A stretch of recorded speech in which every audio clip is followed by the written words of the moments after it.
Seguimos en esta clase de ciencias naturales y donde estamos mirando las plantas, ¿verdad? Una clase de ciencias naturales enfocada a lo que es la historia de las plantas. Ahora, dentro de ese estudio de las plantas está lo que es la jardinería, que es otro tema, que es el proceso de siembra, cuidado, cultivación de las plantas. Que esos procesos pues son diferentes a lo que estamos explicando y que vamos a llegar allá de pronto a tocar algunos temas porque es demasiado complejo y es mucho más extenso. Estamos hablando de las primeras plantas que existieron. Y estamos diciendo que esas glaciaciones que han habido y que se han registrado en el planeta, esas eras de hielo, a través de ese estudio en Groenlandia, en Siberia, en el polo norte, el polo sur, al estudiar los polos, pues podemos identificar de que muchas de esas plantas nacieron, surgieron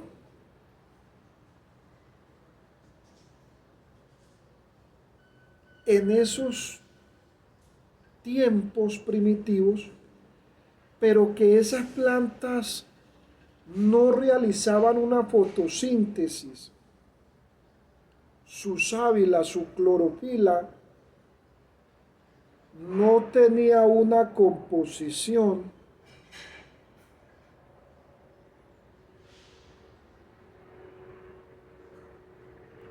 como la composición que tienen las actuales plantas de hoy, es decir, el proceso de fotosíntesis que realizan hoy, donde reciben dióxido de carbono y respiran, es decir, eliminan oxígeno, que es a la inversa. El ser humano recibe oxígeno y elimina dióxido de carbono. La planta recibe dióxido de carbono y elimina oxígeno. Y esto es un acontecimiento maravilloso, porque gracias a esas fotosíntesis, a ese proceso de fotosíntesis que realiza la planta y a esa entrega de oxígeno, gracias a ello, nosotros podemos respirar. Es decir, que podemos decir que hay vida.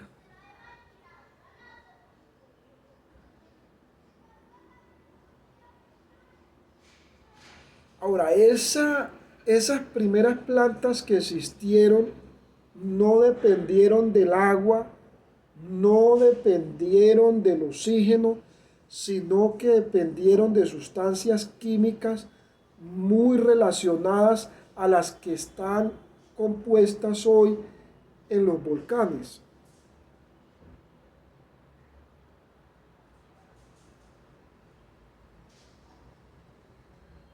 Y esas composiciones químicas eran muy diferentes. Esas condiciones atmosféricas eran muy diferentes a esas condiciones atmosféricas de hoy.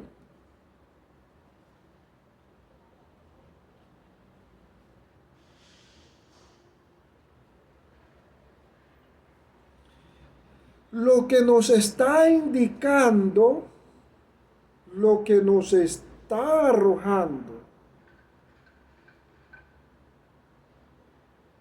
de que esas primeras plantas realizaban una eliminación diferente de gases atmosféricos de los que aparecen hoy en la atmósfera.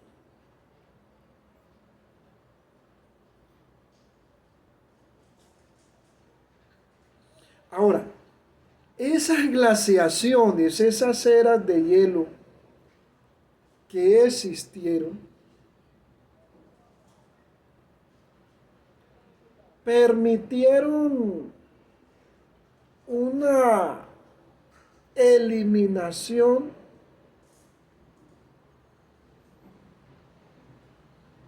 un derretimiento de grandes cantidades de agua, y esas grandes cantidades de agua, el reino vegetal en su sapiencia, en su pensamiento, en su adaptación, en su evolución, en su alopatría,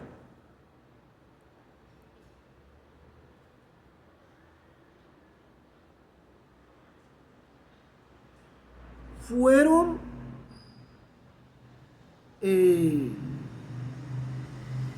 conectándose,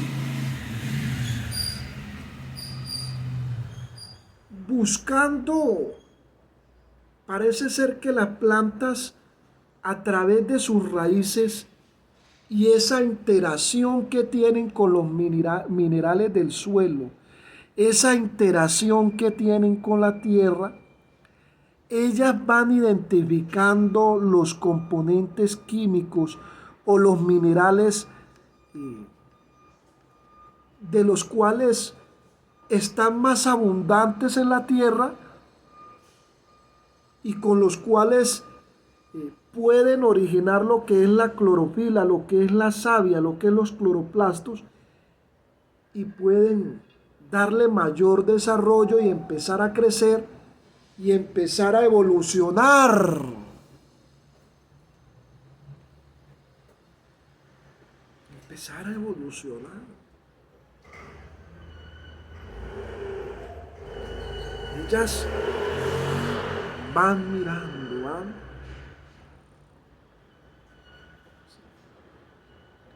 porque las plantas en su raíz están conectadas con la tierra. Por eso que la deforestación es uno de las afectaciones más grandes que hay en este planeta y que pone en jaque lo que es el reino vegetal. Esa conexión, esa interacción de las plantas primitivas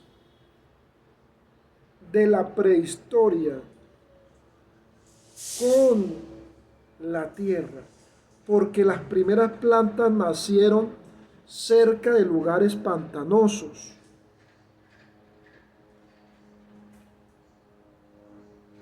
Y esto lo podemos mirar en el periodo en el Carbonífero, por ejemplo, en el Neolítico, en el Paleolítico. Empezar a mirar.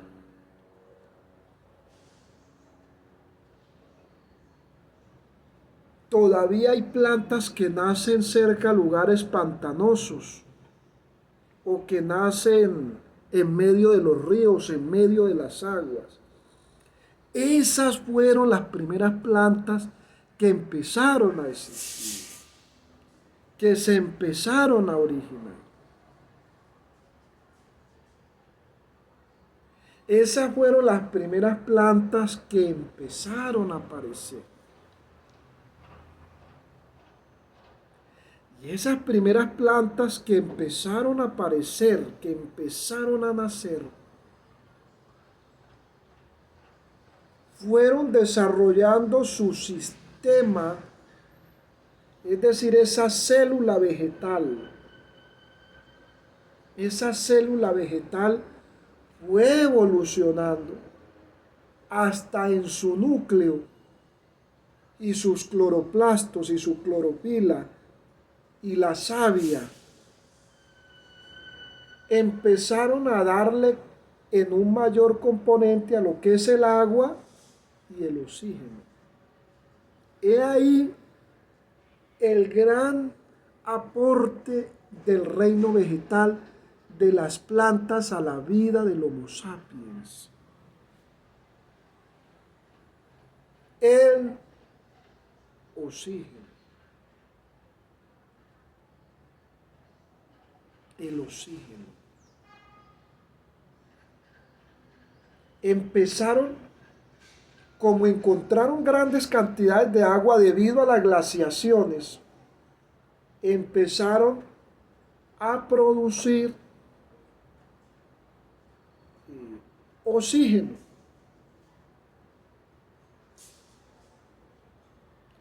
Esa producción de oxígeno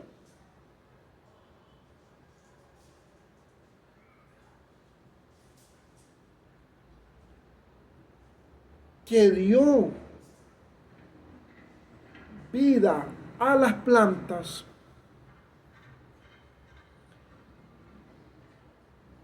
permitió que el reino vegetal se expandiera. Ustedes pueden identificar, por ejemplo, en algunos lugares del Amazonas, de Australia, del África, donde todavía hay selvas vírgenes.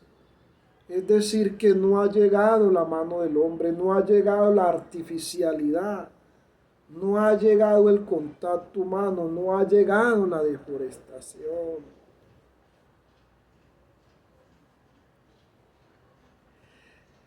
Que estos lugares legendarios, que ya quedan muy pocos,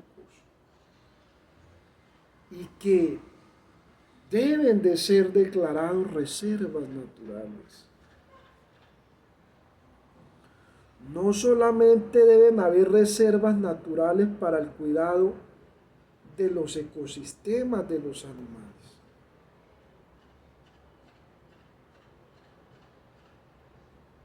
Los ecosistemas de los animales están emparentados a los ecosistemas de las plantas. Porque estos ecosistemas tienen procesos como el amensalismo, como el comensalismo, como el parasitismo, como el mutualismo. Y estos procesos son de vital importancia para que tanto los ecosistemas animales como los ecosistemas del reino vegetal puedan existir. Es decir, que hoy el ser humano en esta posmodernidad, donde hay un afán de la inteligencia artificial, donde hay un afán mediático del crecimiento demográfico, donde hay un afán por las selvas de cemento, si quiere preservar la vida, si quiere evitar la extinción, porque ya en muchos planetas ha habido extinciones. Y esto lo vamos a hablar en el próximo curso que vamos a tener, que es de astrobiología.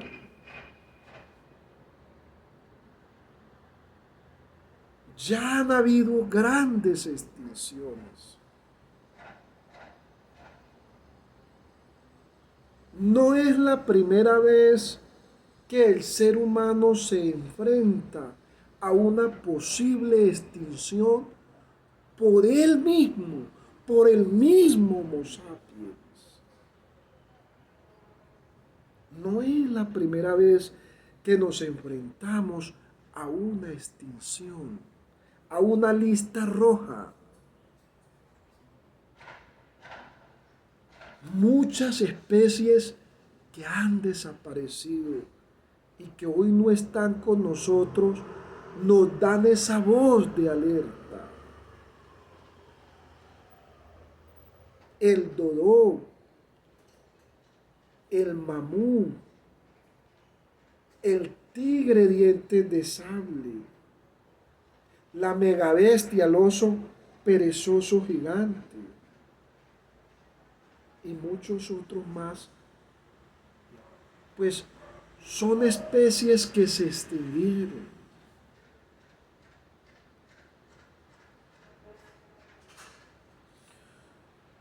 Las plantas han logrado en su inteligencia evolucionar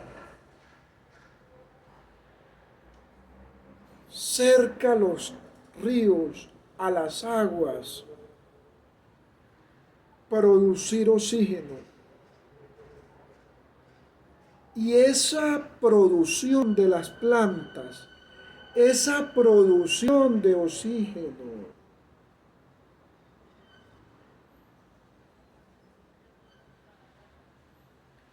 dio la facilidad de lo que se necesita hoy de manera urgente. Un enfriamiento del planeta. Bajar la temperatura. Bajar la ansiedad, el crecimiento acelerado. Es decir, hacer un par en el camino. Esos altos niveles de temperatura que habían en la Pangea, esos altos niveles de temperatura de grandes erupciones volcánicas, esa combustión en la que estaba el planeta, pues no permitía la vida.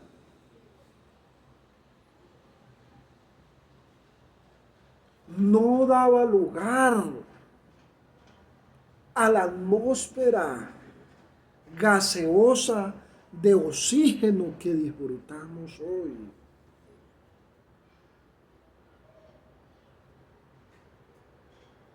Pero ese enfriamiento del planeta, de este globo terráqueo, se produjo gracias al milagro de las plantas. Las plantas empezaron a realizar la fotosíntesis. Y esa fotosíntesis, esa liberación de oxígeno, fue enfriando el planeta. Y ese enfriamiento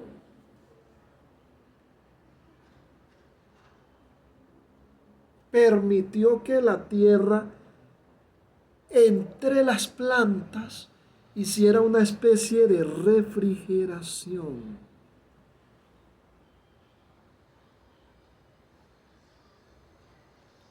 Para mantener una temperatura equilibrada, para poder que la vida se originara. Es decir, que para poder que la vida se originara, había que tener una temperatura equilibrada. Por eso, dentro de la astrobiología y del estudio extraterrestre, los primeros estudios que debe hacer el ser humano, el Homo sapiens, en relación a la astronomía, es tratar de llevar plantas a otro planeta, que es lo que se está tratando de hacer ahora. de llevar semillas y de llevar plantas a Marte y a otros lugares. Porque las plantas en el tiempo aclimatizan esa atmósfera, aclimatizan ese planeta. Eso es un secreto que lo estamos recibiendo en estos momentos, y no solamente es un secreto, sino que es un estudio que emana de lo que es el estudio astrobiológico y las plantas, en donde es más fácil que las plantas lleguen primero a otros planetas, conquisten ese planeta y después llegue el Homo sapiens. Después lleguemos nosotros, con nuestros descendientes, porque nosotros somos efímeros, es decir, la cadena de vida de nosotros es muy poca, debido a las grandes cantidades de químicos. Los primeros seres humanos, por ejemplo, Matusalén, vivió más de 900 años. Enoc vivió mucho tiempo, los patriarcas, ¿verdad? Noé vivió mucho tiempo, Adán. Pero la vida de nosotros es muy corta, es efímera. Y en cualquier momento volvemos a la tierra de donde vinimos. Pero en ese hermoso estudio astrobiológico de las plantas, desde la ciencia, desde la astronomía, podemos ver de que así como las plantas conquistaron un planeta donde no podía haber vida, no era posible la vida acá. Acá en este planeta no era posible vivir. Las temperaturas estaban demasiado elevadas. Era una sopa orgánica en continua combustión. Era una sopa orgánica en una situación muy compleja. Era una sopa orgánica de unos gases cuyo estudio químico y composición química no era posible en la vida. Pero las plantas inteligentemente fueron desarrollando esa adaptación en el agua, en la tierra que iba dejando el agua, y esa fotosíntesis empezó a producir oxígeno, y ese oxígeno empezó a enfriar el planeta.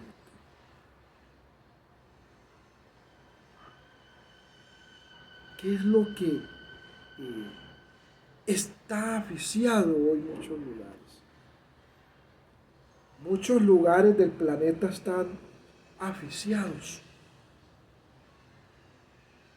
están sin respiración,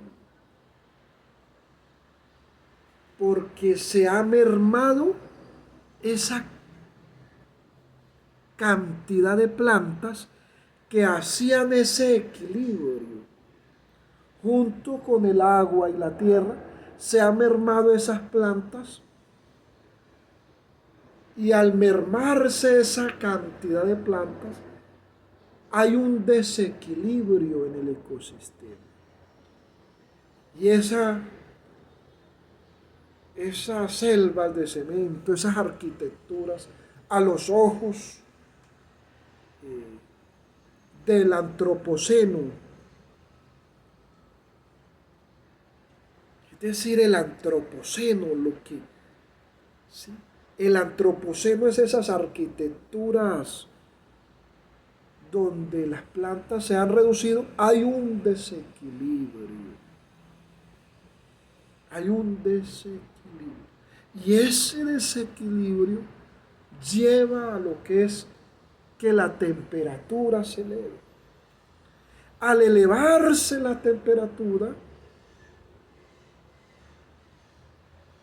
nos vamos acercando a lo que es esa combustión, esa sopa orgánica que en un primer momento existía. Ahora, esto es una ilustración, una parábola.